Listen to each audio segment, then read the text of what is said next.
संपूर्ण राज्यभरातून आषाढी एकादशीला श्री क्षेत्र पंढरपूरला विविध संतांच्या पालख्यात दिंडीसह येण्याची परंपरा वर्षानुवर्षापासून सुरू आहे। शेगावचे गजानन महाराज संस्थानाकडून 1968 पासून पंढरपूरला पायी वारी केली जाते। विदर्भाची पंढरी मानलेल्या शेगाव येथील श्री गजानन महाराज संस्थानाची श्रींची पालखी पंढरपूरला पायी येते। वारीकरिता भजनी दिंडी गज व अश्वासह 2 जून रोजी सकाळी प्रस्थान झाले होते। या श्रींच्या पालखीचे हे 56वे वर्ष झाले असून पालखी सोबत 700 वारकरी येतात। विठ्ठलाच्या भेटीसाठी जयघोषात पालखी पंढरपूरकडे मार्गस्थ होते। या श्रींच्या पालखीचे आगमन पंढरपूर तालुक्यात सिद्धेवाडी येथे होते। या आगमनाकरिता सिद्धेवाडी गावासह कासेगाव, एकलासपूर, शिरगाव, चिचुंबे, तावशी, माल्लेवाडी, शरदनगर अशा अनेक गावातून येणाऱ्या भाविकांकडून तोफांच्या फटाक्यांनी पंढरपूर तालुक्यातील सिद्धेवाडी येथे स्वागत केले जाते। या दिंडीमुळे विवेक, वैराग्य, भक्ती व ज्ञान या तत्वांचा लोकांना बोध होतो। दारिद्र्य, अज्ञान, अंधश्रद्धा, व्यसनाधीनता अशा अनेक समस्यांनी ग्रासलेल्या अनेक छोटी गावे पायी वारीच्या वाटेत आहेत।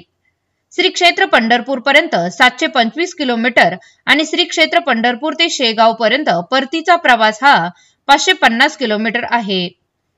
असा एकूण प्रवास 1275 किलोमीटरचा आहे।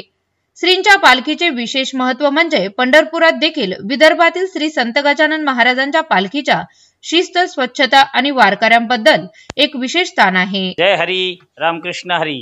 मी संतोष काटकर, सिद्धेवाडी गावात गजानन महाराजाची पालखी इसवी सन 1986 पासून आपल्या गावामध्ये दिंडीचं जेवणाचा कार्यक्रम, संध्याकाळी राहण्याची सोय आणि सकाळचं जेवण अशा प्रकारे रोटेशन चालू आहे।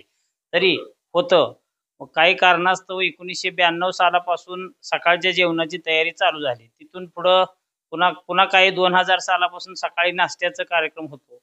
अशा प्रकारे सर्व ग्रामस्थ मिळून गावाची सेवा करते। चांगल्या प्रमाणे त्यांना आनंद मिळतो आणि ही अशीच परंपरा चालत राहावी अशी आमची बी इच्छा आहे आणि अशी चालत राहणार। गावकऱ्यांचा भरघोस प्रतिसाद असतो, उत्साहाने सर्व हजर राहतात, आनंदाचा सोहळा साजरा होतो। जणू काय आमच्या गावामध्ये पांडुरंग परमात्मा इथं निर्माण झाला असं वाटतं आम्हाला।